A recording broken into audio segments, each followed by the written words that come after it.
Top Gun 2 box office, guys. It smashes the records.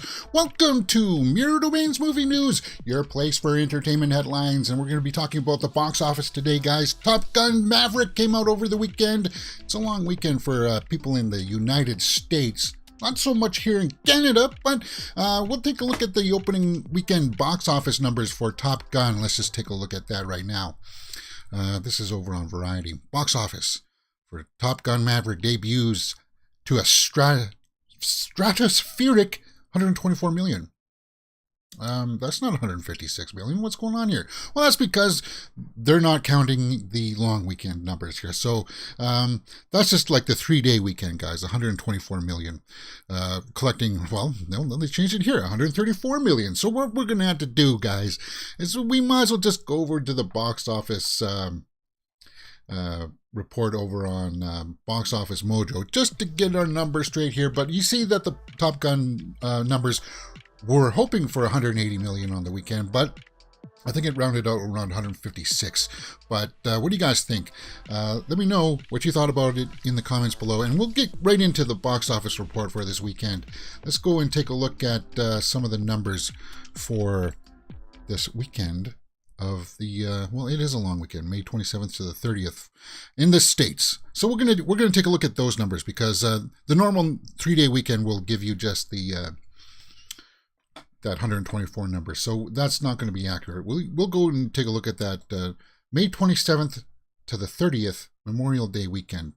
The box office report goes: number 1 was Top Gun Maverick. Number 2 was Doctor Strange and the Multiverse of Madness. Number 3 was the Bob's Burgers movie. Number 4 was Downton Abbey, A New Era. Cool. And number 5 was The Bad Guys. Everything Everywhere All at Once is hanging in there at number 6. Okay, so that's cool. Now, as we can see here for this, now this will get adjusted too, because they're counting in today's numbers, Monday's numbers, into this as well. So it won't actually be confirmed until tomorrow for Top Gun's opening weekend numbers. But right here it says 151 million. But let's take a look at the domestic numbers. 151 million domestically, 109 million worldwide, or internationally. So worldwide, 260.5 million opening weekend numbers. Good numbers for Top Gun Maverick, guys. And as I said before, I really like Top Gun Maverick. I thought it was a great movie experience. If you can go see it, yeah, go see it in the theater for sure. Like tomato meters, 96 by the critics, 99 by the audience, scored by over 5,000 people reporting in. And yeah, oh man, it's great. It's awesome. Go see it on the big screen, as big as possible, as much as you can see. What does that mean for Top Gun there? Well, if it's made 260.5 million worldwide, the box office was being touted at 152. But then you hear reports like it was like, what, $10,000 an hour for one of the planes or something like that. So I don't know about that budget. Maybe it is. But they also need to justify for a hefty 170 million production budget, which is saying down here.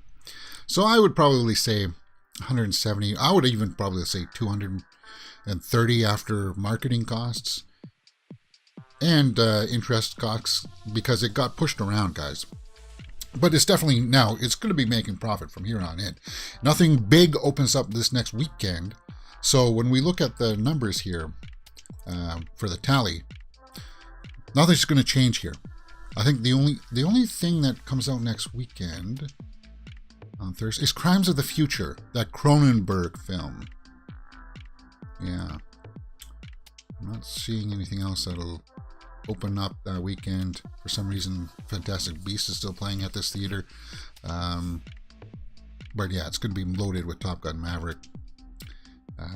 Yeah, so Crimes of the Future is the only thing opening up this weekend. And that's like a Cronenberg body horror, very niche film. I don't see that cracking the top 5. But it's something that's on my radar. And it should be on your radar too, as a big movie fan. You know, but yeah, so I think these numbers will pretty much stay the same. Top Gun Mavericks will drop maybe 60%, 40%. I think it still will make like maybe 70 million next week. Yeah, and I see Doctor Strange cutting in half there too. Doctor Strange is going to be running down. running out of gas because it's going to be coming up to its streaming date here pretty soon.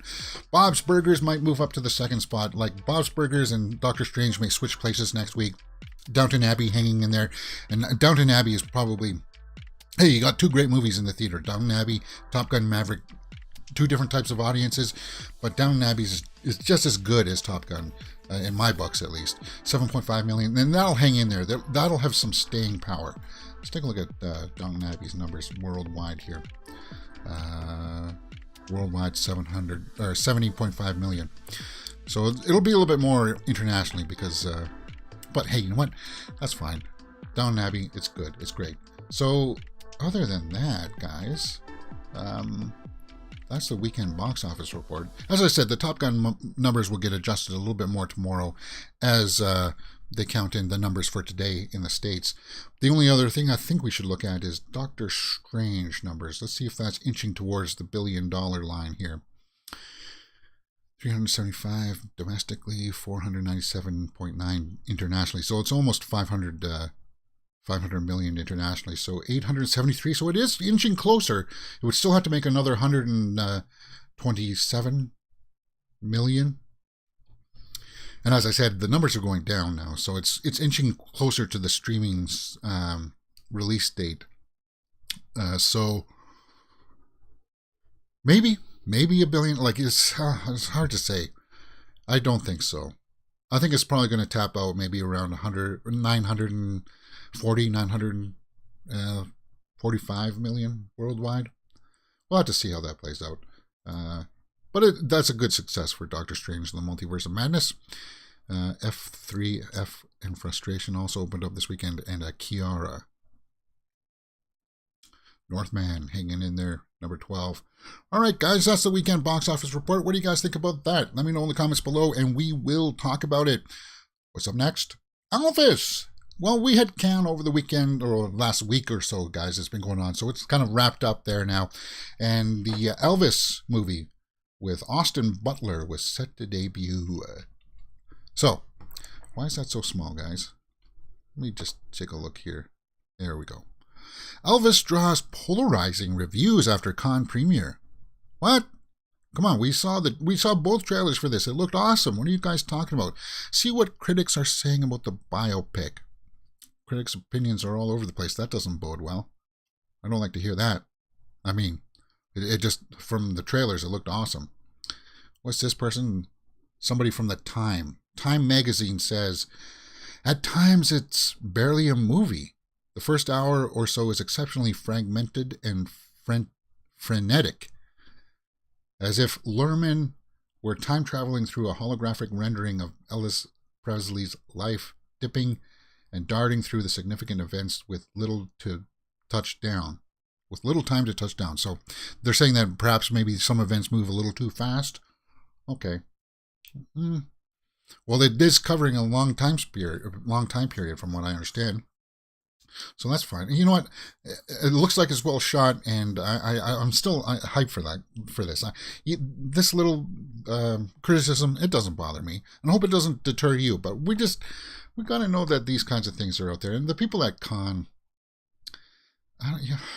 some of them are movie fans, but most of the critics there are people with journalism degrees hoping to do better things.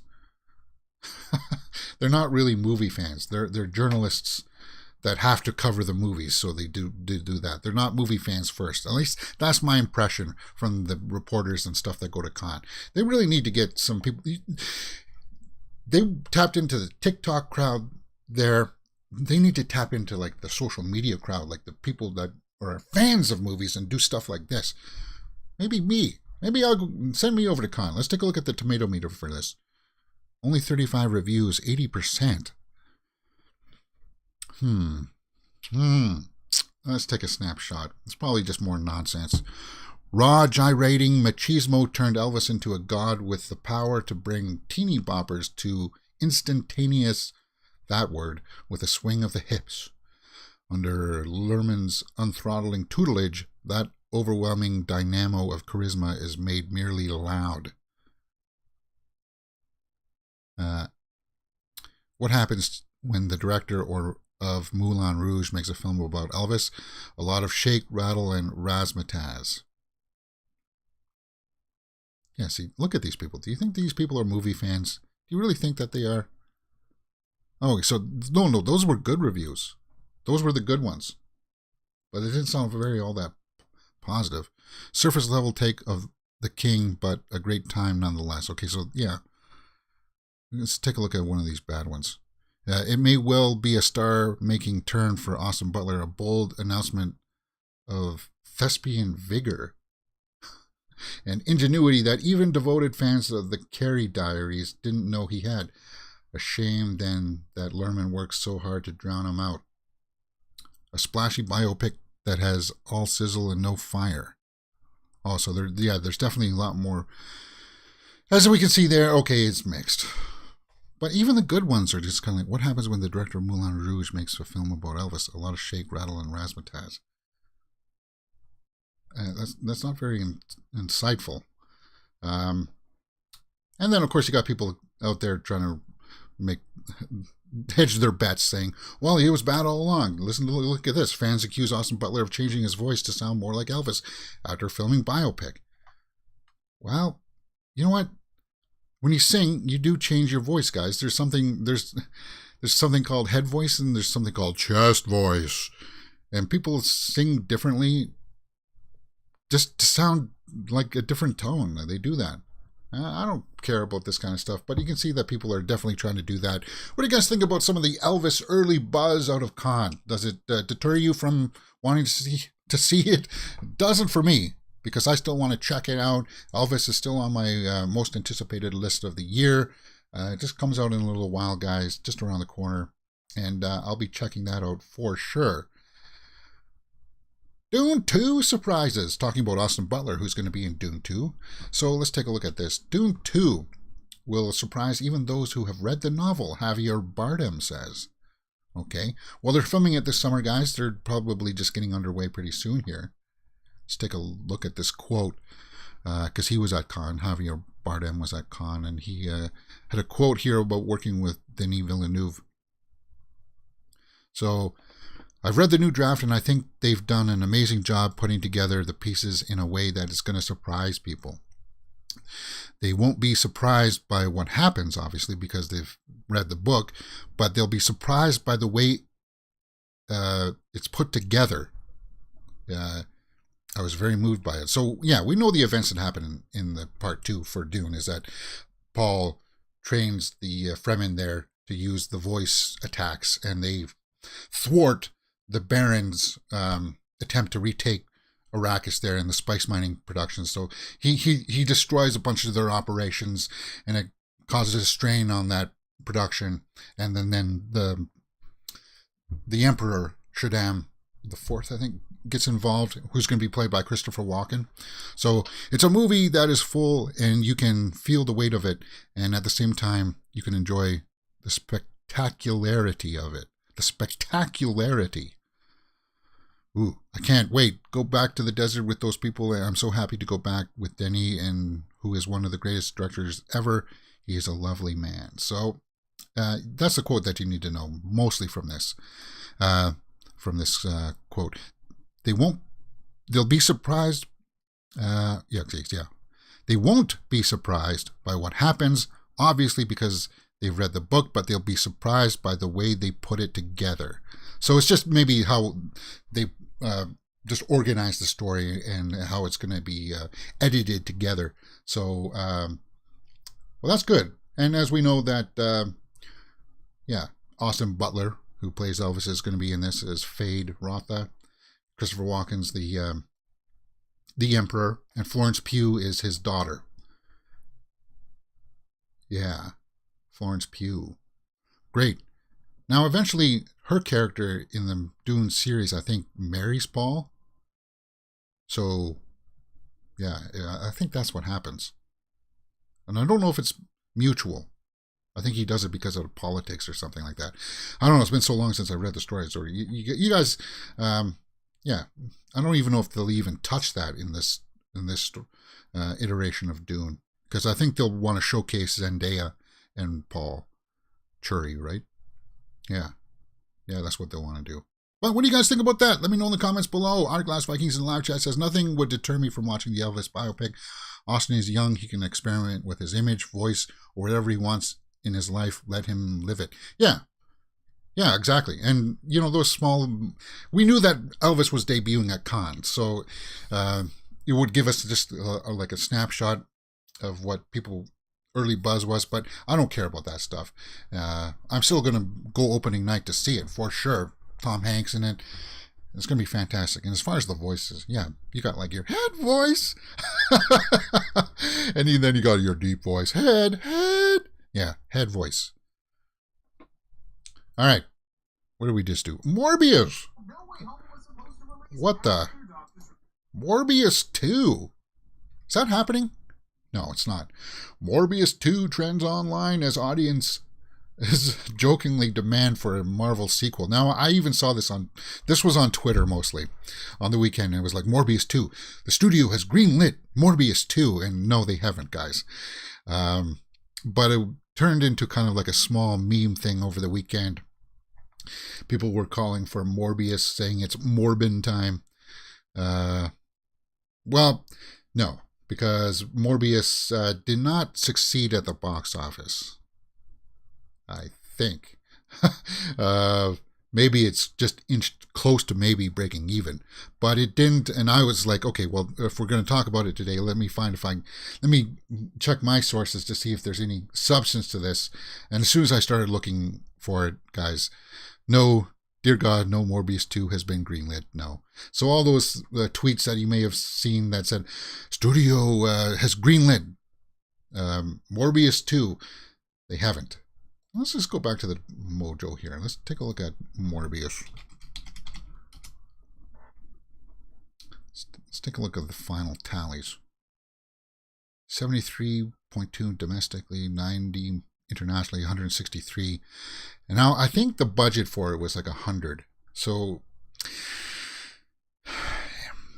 I think maybe it has. But what do you guys think about Morbius 2? Were you taken in by that, those memes over the weekend? Morbius, 75 million. Okay, so yeah, I guess maybe it said it 160. The thing is that it's just they need to start putting in, like, these are the villains for Spider-Man. You need to start putting in Spider-Man with them first before you have like a spin-off. And I know that they were trying to build these characters up towards a Sinister Six or something like that, but you need to make the audience aware that what Spider-Man they're going to be facing, because in this iteration it wasn't very clear. You thought it was going to be Tom Holland's Spider-Man, but Vulture gets sucked into Morbius's universe or something like that, and it just got so weird and convoluted. I was just kind of like, nah, Morbius 2, it's not going to happen.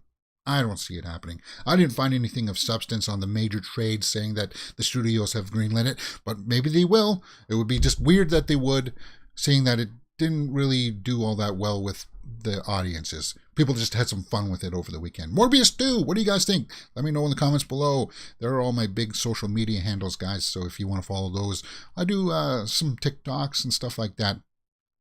All right, so they also, over the weekend, they had Star Wars Celebration. A lot of big news came out. Mandalorian Season 4 is officially in the works with Jon Favreau writing it right now.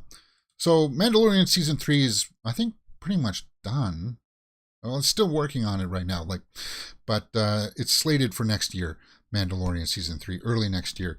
But Favreau came out on a panel there talking about it, and they were saying that, yeah, he's working on the scripts. And I think they even showed some footage for Season 3. I haven't watched the panels. I think they're up on YouTube right now, actually.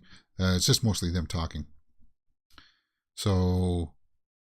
let's see what he's looking at. Filoni is working on Ahsoka. I heard that they showed some Ahsoka footage there with Rosario Dawson.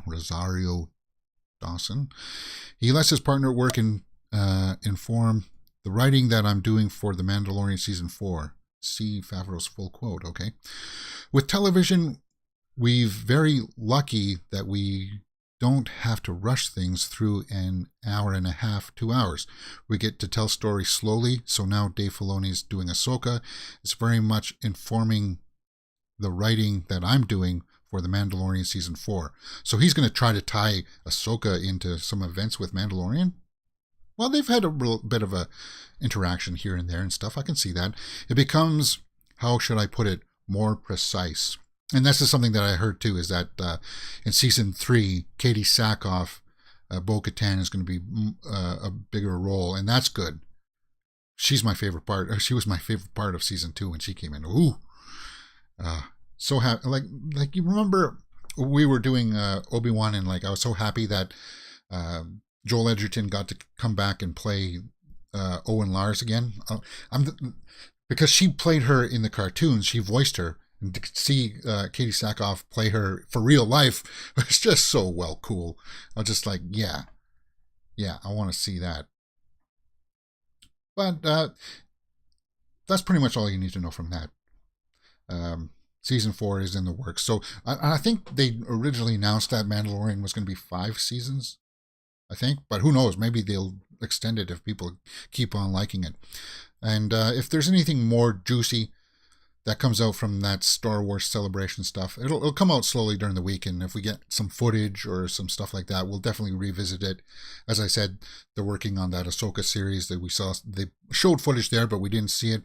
They showed footage from Mandalorian Season 3, which is supposed to come out February 23, so that's when they're hoping for February. So Mandalorian production started in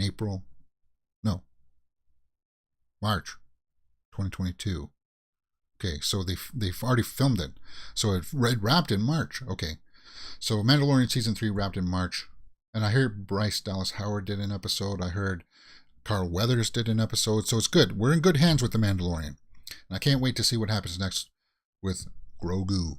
All right, our Glass Vikings in the Lounge Chat says, I think all of the B movies out there like Sharknado, and I want justice for Morbius and Jared. It deserved a bigger budget, bigger threats, and better script.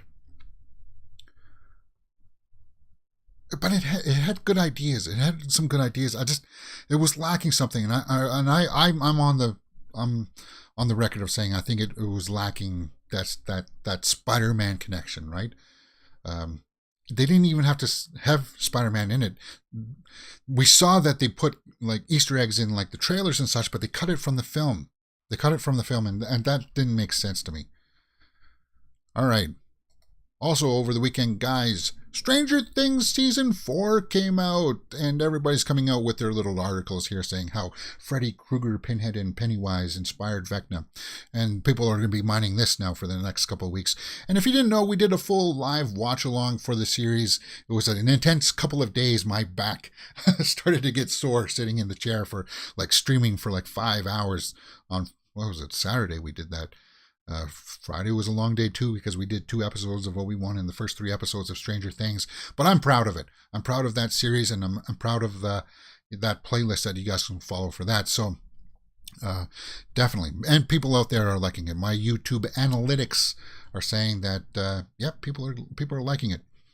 At least my type of reactions. Guys, you know what people do for like those reaction videos out there that you say, okay, well, I'm watching Lord of the Rings for the first time, and then they cut it down to like 20 minutes, and they say, well, you can watch the full version on Patreon. That's precisely what I do on YouTube. I just don't put it on Patreon because I just don't want to. I guess I do have time to put it all on Patreon and try to build up some patrons, but I just prefer to open up the channel memberships, and if you guys want to contribute that way on the channel, YouTube, then it's just easier for me right now, because we're a small audience, but we're building up there. And Vecna was definitely the reveal towards episode 7 as to who he is and what he's doing there was very good. But we can see that for sure that the inspirations, well, throughout the first 7 episodes, there was a lot of Nightmare on Elm Street nods, and they got Robert Englund in there to play Victor Creel. That was a cool cameo. And what I really enjoyed about it was that all the characters had like a moment to shine. They had some really good monologues in it. And it just sucks you in. Like multiple times throughout my reactions and reviews, I was like, holy my God, we're already 40 minutes into it? I can't believe it. Like, it feels like I just hit play. And that's how good this season is. So I recommend that you go check out my playlist for Stranger Things Season 4. And there's, well, this is a minor spoiler, but not really. We know that there are Demogorgons out there. So there was like, how is a Demogorgon alive in Stranger Things Season 4? Is it a plot hole? This is up on Screen Rant if you want to go read that. Because there's one in Russia. And you know from the trailers that Hopper's over in Russia. He got captured. And I like that storyline too. I think Hopper probably has one of my favorite monologues in the series when he talks about his family and going to war and stuff like that. Sadie Sink as Max, Dear Billy is probably one of my favorite episodes too. And people really like that episode as well. She has got a good monologue in that. Yeah, she does. But yeah, people are going to be coming out with that stuff this week and just going through it, mining it and stuff like that. So I totally recommend that you go check out Stranger Things Season 4, guys. I think it's a great addition to that series. Oh, what's this? Winnie the Pooh horror movie. Now this came out on Friday, I think, too. Winnie the Pooh Blood and Honey director has Pooh and Piglet go on a rampage. No, it's not really. Does that mask really look like Piglet? So it's kind of like a horror movie where these killers use the masks of Pooh and Piglet. Okay, let's take a look at the quote here. She's having a good time, and then Pooh and Piglet appear behind her, chloroform her, take her out of the jacuzzi, and then kind of drive a car over her head. It's scary, but there's also funny bits because there's lots of shots of Winnie the Pooh in a car and seeing him with his little ears behind the wheel. Okay, so yeah. It's one of those B-movie schlock kind of things. I wouldn't expect too much fare out of this one. But you know what? I do enjoy a cheesy little horror movie every now and then. And this one definitely looks like it fits the bill. No one is going to mistake this for Disney, Waterfield said. When you see the cover for this and you see the trailers and the stills that and all that, there's no way anyone's going to think this is a child's version of it. Well, from the little synopsis and little log line he gave us here about this girl suffers a terrible fate. Yeah, so we don't have a trailer for it yet, I don't believe. But when that does, we'll do a trailer reaction for it, maybe. That's what we do here on this channel. We like to do some trailer reactions. And speaking of which, there's a trailer out for something called Abandoned with Emma Roberts. So let's take a look. Now let me just set this up here because I got to make some adjustments. As Zach Summers says, only 2 episodes in, but I'm really enjoying the storytelling for Season 4 of Stranger Things, Zach.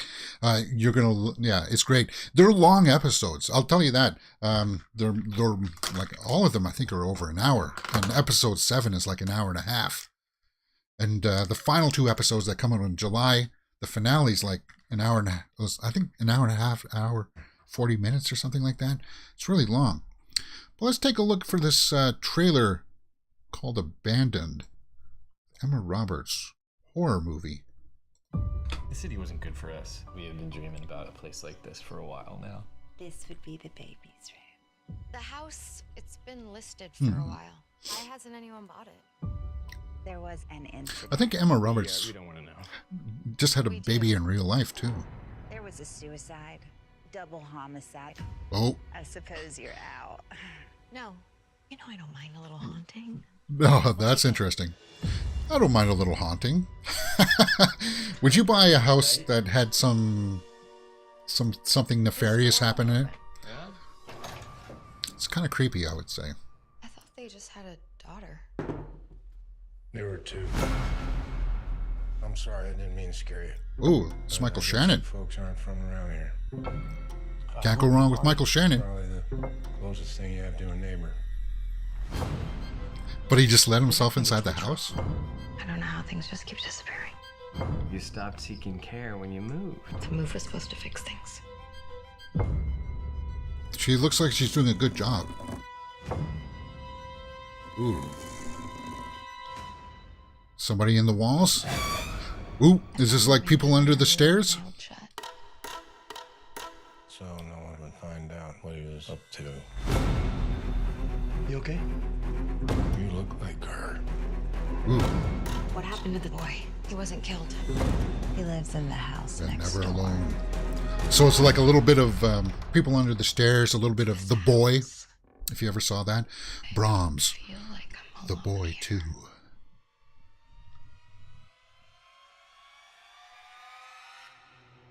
Ooh. Some guy just standing there.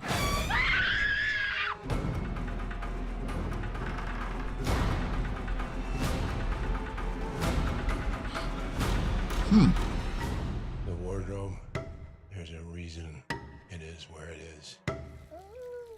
Ooh, that was creepy.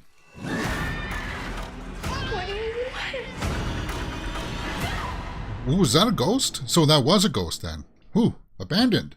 What do you guys think about that? Very creepy. Emma Roberts. Yeah, I dig it, man. Let's take a look at the IMDb here. Zach says in the live chat that Disney lost executive rights to Winnie the Pooh as of January 1st, 2022. That opens the door for adaptations like this, no matter how terrible. Ha ha ha ha. Okay. Yeah, I can see that happening. So then, then you can reiterate it. But I saw, as I said, the mask that Piglet had, it didn't really look like Piglet. This is the IMDb page for Abandoned. We don't see that there's a poster here. After a young couple moves into a remote farmhouse with their infant son, the woman's struggles with postpartum psychosis begin to intensify as the house reveals secrets of its own. Spencer Squire, director.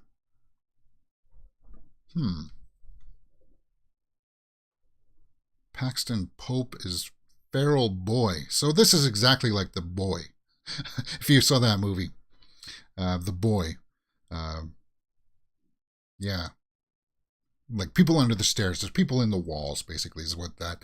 I get that vibe from this. But I'll check it out. That sounded...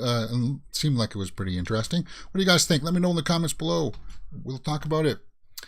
All right, where are we sitting at? We're sitting at 12:32 today. Guys, I don't know if I'm going to do another show this afternoon because it's supposed to be like a heat wave here or something. There's like a weather warning statement saying that we're going to be in the 30s, high humidity, and I'm sitting in here with my lights on right now. I'm comfortable. I'm not uncomfortable, but if it's going to be like plus 35, I may be sweating buckets. We'll have to see how it pans out. Twitter. Let's go over to the old Twitter roundup. Let me refresh the page and see if I've missed anything. I don't believe I did. We just want to make sure that if anything is dropped that perhaps I missed, it's just something I like to do just to make sure that I'm up to speed. All right. Just give me a second here, guys.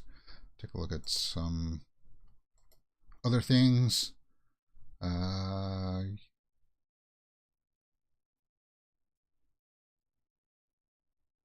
Okay, so there might be a Black Adam trailer soon. I heard that. I heard about that. We'll have to see that. Let's see if Twitter's got that up.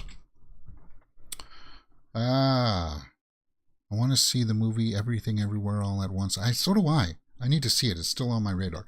I was on my own and sobbing like I can't believe this movie exists and I can't believe these great actors haven't had main roles like this before.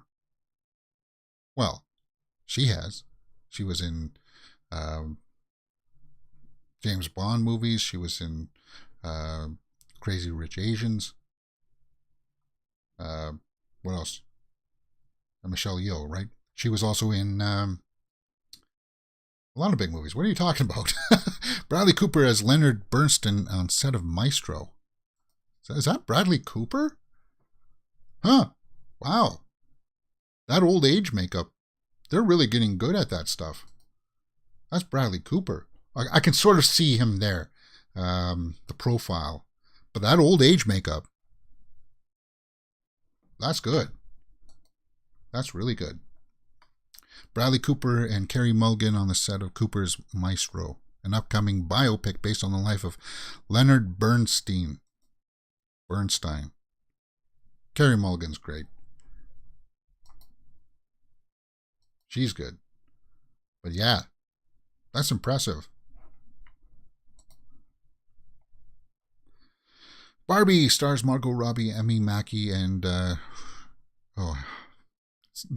this word. It was like Shuti, right? Shuti Gatwa. I think that's how you pronounce it. He's the guy right there holding up his hand. He apparently is going to be playing a version of Ken. Like, you know how Barbie had different types of models that came out, like Malibu Barbie and stuff like that. There's going to be different Kens. There's going to be different Barbies.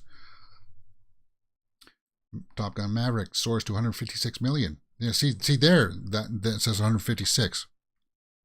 And I think that's going to probably be the final toll. Maybe 160 by the end of today. But guys, go see that in the theater. It's so great. And I was watching some interviews over the weekend with Tom Cruise, and I gave it a 9 out of 10. But I was like this close to changing it to a 9.5 because of just him describing about how they put in the cameras for the flight sequence in the planes and stuff like that, and how much work went into it. It was just like, and that pays off. It pays off so well. Top Gun Maverick, definitely, for sure. Sadie Sink will be seen in the next Darren Aronofsky movie. Cool. The Whale for A24, starring Brendan Fraser and Hong Chow. Well, we just saw Sadie Sink in Stranger Things Season 4, guys. And as I said, she was in an episode called Dear Billy. I think that's episode 4. And she does a really good job in that. She's got a really good monologue there in the graveyard. She's talking about her brother, Billy. So that's good.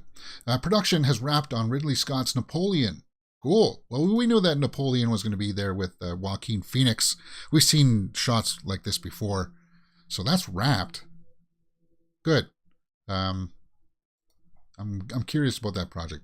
Anything that Ridley Scott does, you got to keep your eyes on, even if you don't like perhaps the way that it turns out, like the what was that one? The Prosecutor or the Lawyer or whatever it's called. It was a terrible movie. First look at Netflix's horror series Red Rose from the producers of Sex Education. Red Rose. Set over a summer, it follows a group of high school students whose friendships are infiltrated by the Red Rose app, threatening them with dangerous consequences if they don't meet its demands. So it's kind of like that Netflix movie Choose or Die that we did a full movie review and reaction with on the channel. So if you don't do what the app says, you don't choose, then you're going to die, kind of thing, right? That's what the Red Rose app sort of sounds like. It's a series. Keep my eye out for that. Up was released 13 years ago. Oh, Rina Sawayama says she plans to continue her acting career after following John Wick 4. So she's going to be in John Wick 4. She's never acted before? She a martial artist? Is she going to be somebody going after John Wick? They wanted someone who could do choreography, and Chad Steletsky had watched my music videos, especially XS and Bad Friend. Oh, she's a singer? Dancer? Never heard of her. The teaser for horror movie Megan is expected to be released alongside the Black Phone. Okay, so when Black Phone comes out, we're going to get a teaser for Megan.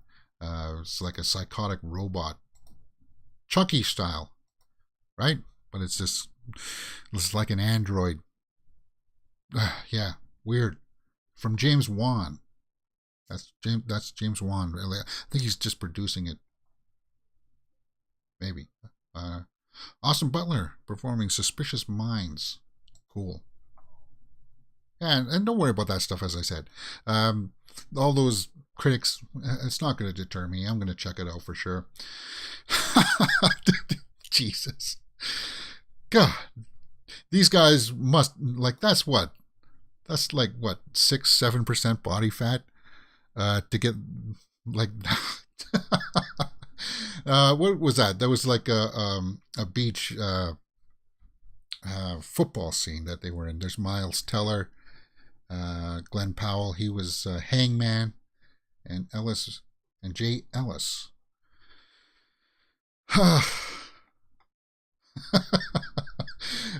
Top Gun Maverick opens up with 124 million on the 3-day weekend. Yeah, we know that, guys. A new look at Alton Mason, Austin Butler, and Olivia DeJonge. I need to learn how to pronounce her name because she's playing Priscilla. Some more shots from Elvis. Yeah, this looks like it'll be really. Oh, yeah. No, I want to see Elvis. I don't care what people say. What do we have here?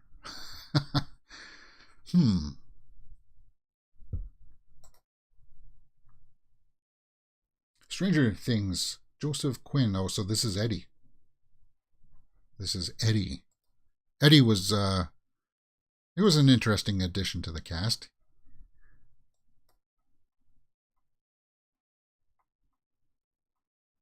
Austin Butler and Olivia DeJonge over a special issue of Vogue Australia. Well, that's a good picture. That's a good cover. I like that. Yeah, I need to learn how to pronounce your name, girl. All right, I'll do that before the movie comes out. Baz Luhrmann says he wants to make one more movie with Nicole Kidman before he retires because they worked together on Moulin Rouge. That'll be cool. I'll be wanting to see that. Leonardo DiCaprio gave Austin Butler advice throughout the filming of Baz Luhrmann's Elvis movie. Baz is going to push you off balance and keep you off balance, and it's going to pull things out of you didn't know you had inside you. Because Leonardo worked with Baz Luhrmann on Romeo and Juliet. I'd like to see that couple work together again, DiCaprio and Baz, because they, yeah, I like that iteration of Romeo and Juliet. Yeah, that was really cool. Romeo, you are villain. What else is this? Priscilla Presley. Thou art a villain. Who said that? Tybalt said that, right? That was a good casting too. Who played that? He was in John Wick. John Leguizamo played that role, Tybalt. Yeah, I need to revisit that movie. Sam Sadwig's Joyland. Okay, guys, I think that's pretty much it for today. Ruben Oslin's Triangle of Sadness apparently won the prize Palme d'Or at Cannes. So Triangle of Sadness is that movie with where a bunch of famous or rich people get stranded on an island or something like that, and then they attack each other. Cool. So that won an award at Cannes. All right, guys, it's 12:43. That's pretty much the way that it's been in the realm of movie and entertainment news. Guys, this Friday we're going to be doing Obi-Wan season, first season. It's only going to be one season. Friday, 1:30 p.m. we're going to be doing Obi-Wan Episode 3 watch along on the channel. I'm going to figure out something else that we can do during the week here, guys, for us to do, because I got some free time now. And you know what? Maybe we'll do another Get to Know James episode. I'll do some chess or something. I'll figure something out. But that's the way that it's been today. It's a 24-hour news cycle. In case I missed something, we'll pick it up tomorrow. I hope you guys enjoyed the show. And if you don't know, we do movie news, movie reviews, trailer reactions, full series watch-alongs like for Stranger Things, Obi-Wan. If you're a big movie fan, entertainment news fan, you'll find something that you like here on Mirror Domains. I'll see you guys tomorrow.